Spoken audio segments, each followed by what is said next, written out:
بسم اللہ الرحمن الرحیم۔ سحری کے بعد فوراً سونا سحری کا وقت روزمرہ کی زندگی کا ایک خاص لمحہ ہوتا ہے۔ یہ وہ وقت ہے جب صبح کی پہلی کرنیں زمین پر یوں بکھرتی ہیں جیسے کوئی بچھڑا ہوا خواب حقیقت میں ڈھل رہا ہو۔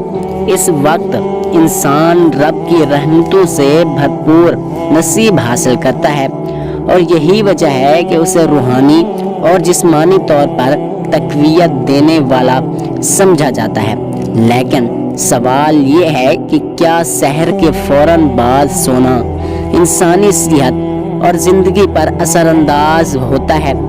اس مضمون میں ہم اس موضوع کا تفصیل سے جائزہ لیں گے۔ سحر کی اہمیت۔ سحر کا وقت ایک خاص روحانی اہمیت رکھتا ہے۔ اسلامی تعلیمات کے مطابق یہ وقت عبادت اور دعا کے لیے خاص ہے۔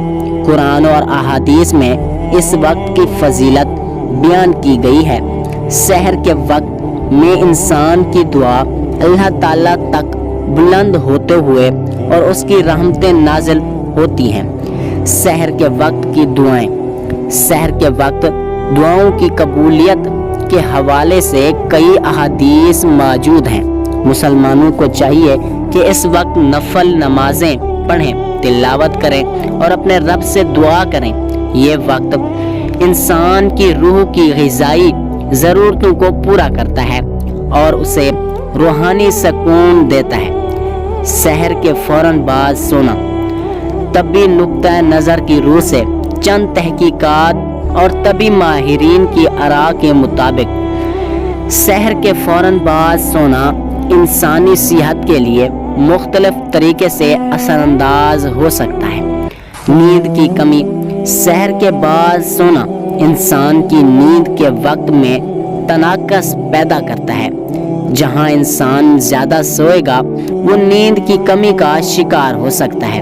یہ طویل المدت میں ذہنی اور جسمانی صحت پر منفی اثر ڈال سکتا ہے۔ متوازن غذا۔ سحر کے وقت کی اہمیت کو سمجھتے ہوئے کچھ لوگ سحر میں مغذی غذاؤں کا استعمال کرتے ہیں۔ اگر کوئی شخص سحر کے فوراً بعد سو جائے تو وہ اس اہم موقع کو کھو دیتا ہے۔ بالخصوص وہ لوگ جو روزہ رکھتے ہیں انہیں سحر کے وقت صحت مند غذاؤں کا استعمال کرنا چاہیے تاکہ وہ روزے کے دوران جسم کو توانائی فراہم کر سکیں۔ نمبر 3، ورزش کی کمی۔ سحر کے وقت انسان کو اٹھ کر روزمرہ کی ورزش کرنی چاہیے تاکہ جسم کو مضبوط بنایا جا سکے۔ اگر کوئی شخص فوراً سو جائے تو وہ جسمانی سرگرمیوں سے محروم ہو جائے گا جو صحت کے لیے نقصان دہ ہو سکتی ہے۔ نمبر 4، ذہنی دباؤ۔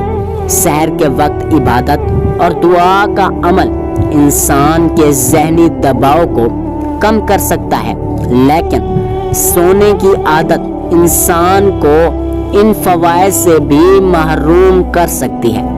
ذہنی سکون حاصل کرنے کے لیے ضروری ہے کہ انسان کم از کم کچھ وقت بیدار رہے۔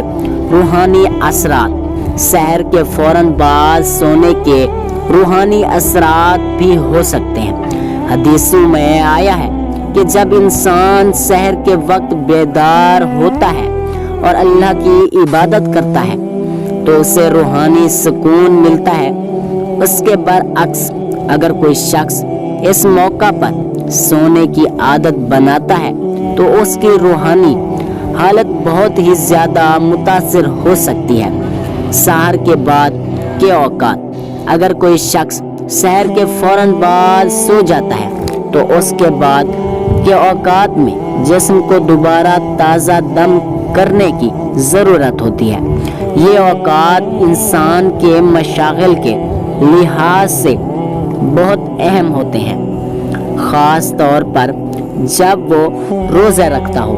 سحر کا وقت ایک خاص روحانی اور جسمانی اہمیت رکھتا ہے، اور اس وقت کو کھونا صحت پر منفی اثرات مرتب کر سکتا ہے۔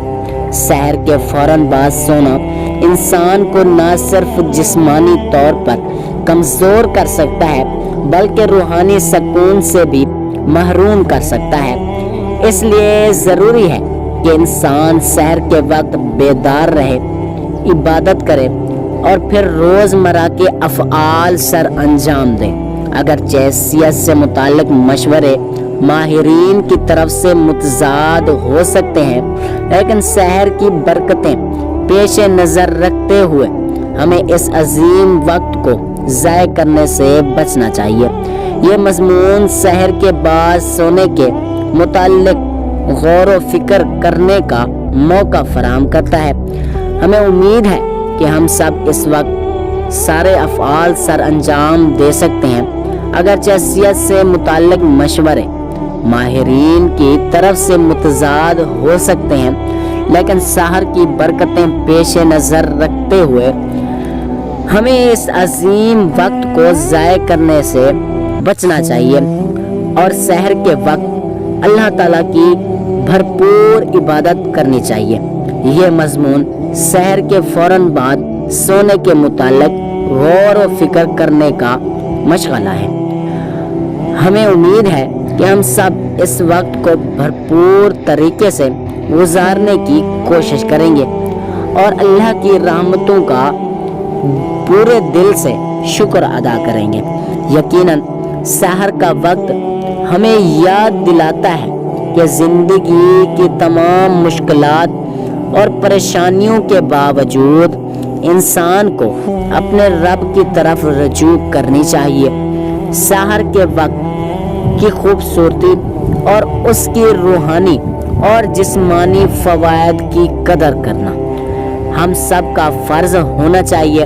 رمضان میں درود پاک کی اہمیت اور فضائل۔ درود پاک اللہ کے محبوب نبی حضرت محمد مصطفیٰ صلی اللہ علیہ وآلہ وسلم پر سلام بھیجنے کا ایک بہترین ذریعہ ہے۔ یہ عبادت نہ صرف دنیا اور آخرت میں کامیابی کا ذریعہ ہے بلکہ رمضان المبارک میں اس کی فضیلت کئی گنا بڑھ جاتی ہے۔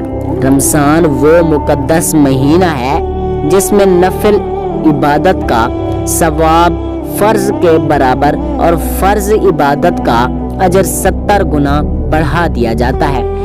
اس لیے رمضان میں درود پاک پڑھنا انتہائی فضیلت اور برکت والا عمل ہے۔ درود پاک کی فضیلت قرآن اور احادیث کی روشنی میں۔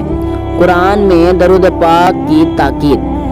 اللہ تعالیٰ نے قرآن مجید میں نبی اکرم صلی اللہ علیہ وآلہ وسلم پر درود بھیجنے کا حکم دیا۔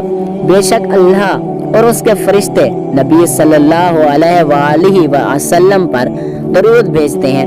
اے ایمان والو، تم بھی ان پر درود بھیجو اور خوب سلام بھیجو۔ سورۃ احزاب یہ آیات مبارکہ اس بات کی واضح دلیل ہے کہ نبی پاک صلی اللہ علیہ وآلہ وسلم پر درود بھیجنا اللہ تعالیٰ اور اس کے فرشتوں کا بھی عمل ہے۔ جب اللہ اور اس کے فرشتے نبی اکرم صلی اللہ علیہ وآلہ وسلم پر درود بھیجتے ہیں تو ہمیں بھی زیادہ سے زیادہ درود پاک پڑھنا چاہیے، خاص طور پر رمضان المبارک میں جب ہر نیک عمل کا اجر کئی گنا بڑھا دیا جاتا ہے۔ حدیث میں درود پاک کی فضیلت رسول اللہ صلی اللہ علیہ وآلہ وسلم نے درود شریف پڑھنے کے بے شمار فضائل بیان فرمائے ہیں۔ چند اہم احادیث درج ذیل ہیں۔ درود پڑھنے والے پر اللہ کی رحمت۔ رسول اللہ صلی اللہ علیہ وآلہ وسلم نے فرمایا، جو شخص مجھ پر ایک بار درود بھیجتا ہے اللہ تعالیٰ اس پر 10 رحمتیں نازل فرماتا ہے، اس کے 10 گناہ معاف کر دیے جاتے ہیں اور اس کی 10 نیکیاں لکھ دی جاتی ہیں اور اس کے 10 درجات بلند کر دیے جاتے ہیں۔ دعاؤں کی قبولیت کا ذریعہ۔ حضرت عمر بن خطاب سے روایت ہے کہ نبی کریم صلی اللہ علیہ وآلہ وسلم نے فرمایا دعا آسمان اور زمین کے درمیان رہتی ہے جب تک کہ نبی پاک صلی اللہ علیہ وسلم پر درود نہ بھیجا جائے۔ ترمذی شریف یعنی جو دعا درود شریف کے بغیر مانگی جائے وہ زمین اور آسمان کے درمیان معلق رہتی ہے۔ رمضان کی دعا کی قبولیت کا مہینہ، اس لیے ہمیں دعاؤں کے ساتھ درود شریف لازمی پڑھنا چاہیے تاکہ ہماری دعائیں جلد از جلد قبول ہو جائیں۔ قیامت کے دن نبی کریم صلی اللہ علیہ وآلہ وسلم کی شفاعت۔ رسول اللہ صلی اللہ علیہ وآلہ وسلم نے فرمایا قیامت کے دن سب سے زیادہ میرے قریب وہ شخص ہوگا جو مجھ پر زیادہ سے زیادہ درود بھیجتا ہوگا۔ ترمذی شریف۔ رمضان کا مہینہ مغفرت اور بخشش کا مہینہ ہے۔ اگر ہم زیادہ سے زیادہ درود پاک پڑھیں تو قیامت کے دن ہمیں نبی کریم صلی اللہ علیہ وآلہ وسلم کی شفاعت نصیب ہو سکتی ہے۔ رمضان میں درود پاک پڑھنے کے فوائد۔ رمضان میں نیکیاں کئی گنا بڑھا دی جاتی ہیں۔ رمضان المبارک میں ایک نیکی کا اجر 70 گنا زیادہ ہو جاتا ہے۔ اگر عام دنوں میں ایک بار درود پڑھنے پر 10 رحمتیں نازل ہوتی ہیں تو رمضان میں یہ اجر کئی گنا بڑھا دیا جاتا ہے۔ اس لیے ہمیں اس بابرکت مہینے میں زیادہ سے زیادہ درود شریف پڑھنا چاہیے۔ درود شریف دل کی پاکیزگی کا بہت بڑا ذریعہ ہے۔ نبی اکرم صلی اللہ علیہ وآلہ وسلم پر درود بھیجنے سے دل پاک ہوتا ہے، روحانی سکون ملتا ہے اور برکت اور رحمت حاصل ہوتی ہے۔ رمضان میں جب لوگ گناہوں سے بچنے کی کوشش کرتے ہیں تو درود پاک پڑھنا ان کے دل و دماغ کو مزید صاف کرنے میں مدد دیتا ہے اور ان کے دل میں برے برے خیالات نہیں آتے۔ گناہوں کی مغفرت اور درجات کی بلندی۔ نبی کریم صلی اللہ علیہ وآلہ وسلم کا فرمان ہے جو شخص مجھ پر درود بھیجتا ہے اللہ تعالیٰ اس کے گناہ معاف کر دیتا ہے، اس کے درجات بلند کرتا ہے۔ رمضان کا مہینہ گناہوں کی معافی کرتا ہے۔ رمضان کا مہینہ گناہوں کی بہترین بخشش کا ذریعہ ہے، اس لیے اس مہینے میں درود پاک کا زیادہ سے زیادہ ورد کرنا چاہیے۔ رمضان کی عبادات میں برکت اور قبولیت۔ درود شریف کی دعا کی قبولیت کا ذریعہ۔ جب ہم نماز، تلاوت قرآن، دعا اور دیگر عبادات کرتے ہیں اور اس کے ساتھ درود شریف کا اہتمام کرتے ہیں تو ہماری عبادات میں مزید برکت اور قبولیت پیدا ہوتی ہے۔ شب قدر کی برکتیں سمیٹنے کا ذریعہ۔ شب قدر 1000 مہینوں سے بہتر ہے۔ اگر اس رات میں درود شریف پڑھا جائے تو اس کا اجر ناقابل تصور حد تک بڑھ جاتا ہے۔ اس لیے ہمیں شب قدر کی رات میں خاص طور پر درود پاک کا زیادہ سے زیادہ ورد کرنا چاہیے۔ رمضان میں درود پاک پڑھنے کے چند خاص طریقے۔ ہر نماز کے بعد درود شریف پڑھنا۔ نماز کے بعد درود شریف پڑھنا ایک بہت ہی بابرکت عمل ہے۔ رمضان میں ہمیں ہر نماز کے بعد کم از کم 100 مرتبہ درود شریف پڑھنے کی عادت ڈالنی چاہیے۔ سحری اور افطاری کے وقت درود شریف کا اہتمام۔ سحری اور افطاری کے وقت دعاؤں کی قبولیت کے لمحات ہوتے ہیں۔ اس وقت درود شریف پڑھنے سے دعا کی قبولیت کے امکانات کافی حد تک بڑھ جاتے ہیں۔ قرآن کی تلاوت کے دوران درود شریف پڑھنا۔ جب قرآن مجید میں نبی پاک صلی اللہ علیہ وآلہ وسلم کا ذکر آئے تو وہاں درود شریف پڑھنا افضل ہے۔ رمضان میں جب ہم زیادہ قرآن پڑھتے ہیں تو اس کے ساتھ درود شریف بھی پڑھنے سے ثواب میں مزید اضافہ ہوتا ہے۔ تسبیحات کے ساتھ درود شریف کا ورد۔ رمضان میں لوگ سبحان اللہ، الحمدللہ، اللہ اکبر کی تسبیحات کا اہتمام کرتے ہیں۔ اگر ان کے ساتھ درود پاک بھی شامل کر لیا جائے تو یہ عمل اور ہی زیادہ فضیلت والا بن جاتا ہے۔ تراویح کے بعد اجتماعی طور پر درود شریف پڑھنے کا محافل کا انعقاد کرنا ایک بابرکت عمل ہے۔ اس سے ایمان میں تازگی اور روحانی خوشی حاصل ہوتی ہے۔ رمضان المبارک میں درود شریف پڑھنا ایک عظیم سعادت ہے۔ اس بابرکت مہینے میں ہر نیک عمل کا اجر کئی گنا بڑھ جاتا ہے۔ اس لیے ہمیں زیادہ سے زیادہ درود شریف پڑھنا چاہیے تاکہ ہماری دعائیں قبول ہوں، ہمارے گناہ معاف ہوں اور ہمیں قیامت کے دن نبی کریم صلی اللہ علیہ وآلہ وسلم کی شفاعت نصیب ہو۔ اللہ ہمیں اس مقدس مہینے میں درود شریف پڑھنے کی توفیق عطا فرمائے، ہمیں اپنی رحمتوں اور برکتوں سے نوازے، آمین۔ سحری کے بعد عبادت کے فضائل۔ سحری کے بعد عبادت کرنا ایک بہت ہی بابرکت اور روحانی تجربہ ہے۔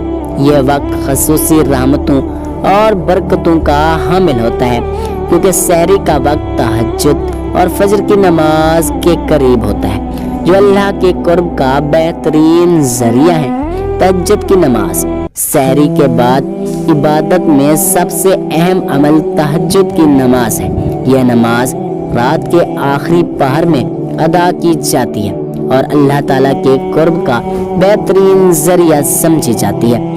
حدیث میں آتا ہے کہ اللہ تعالیٰ رات کے آخری حصے میں آسمانی دنیا پر نزول فرماتے ہیں اور پکارتے ہیں، کون ہے جو مجھ سے دعا مانگے کہ میں اس کی دعا قبول کروں؟ کون ہے جو مجھ سے بخشش کا طلبگار ہو اور میں اسے بخش دوں؟ صحیح بخاری۔ یہ وقت گناہوں سے مغفرت کا بہترین موقع ہے، دعاؤں کی قبولیت اور روحانی ترقی کا بہترین ذریعہ ہے۔ قرآن کی تلاوت۔ سحری کے بعد عبادت میں قرآن پاک کی تلاوت بہت ہی اہمیت رکھتی ہے۔ قرآن مجید ہدایت اور نور ہے اور اس کی تلاوت دلوں کو سکون اور روشنی عطا کرتی ہے۔ اللہ تعالیٰ فرماتے ہیں، بے شک قرآن کا پڑھنا فجر کے وقت مشہود۔ سحری کے بعد اگر کوئی شخص قرآن پاک کی تلاوت کرے تو وہ دن بھر برکتوں اور سکون کا احساس پائے گا۔ فجر کی نماز باجماعت۔ سحری کے بعد فجر کی نماز کا اہتمام بہت ہی ضروری ہے کیونکہ فجر کی نماز باجماعت ادا کرنے والے کو اللہ تعالیٰ کی خاص حفاظت حاصل ہوتی ہے۔ حدیث مبارکہ میں آتا ہے، جس نے فجر کی نماز باجماعت ادا کی وہ اللہ کی حفاظت میں آ گیا۔ سحری کے بعد عبادت انسان کی روحانی ترقی اور اللہ تعالیٰ کے قرب کا بہترین ذریعہ ہے۔ تہجد، قرآن کی تلاوت، ذکر و اذکار، دعا اور فجر کی نماز کو معمول بنا کر ہم اپنی آخرت کو سنوار سکتے ہیں اور دنیا میں بھی برکتیں حاصل کر سکتے ہیں۔ تو ہمیں چاہیے کہ ہم فجر کی نماز باجماعت ادا کریں اور سحری کے بعد سونے سے اجتناب کریں۔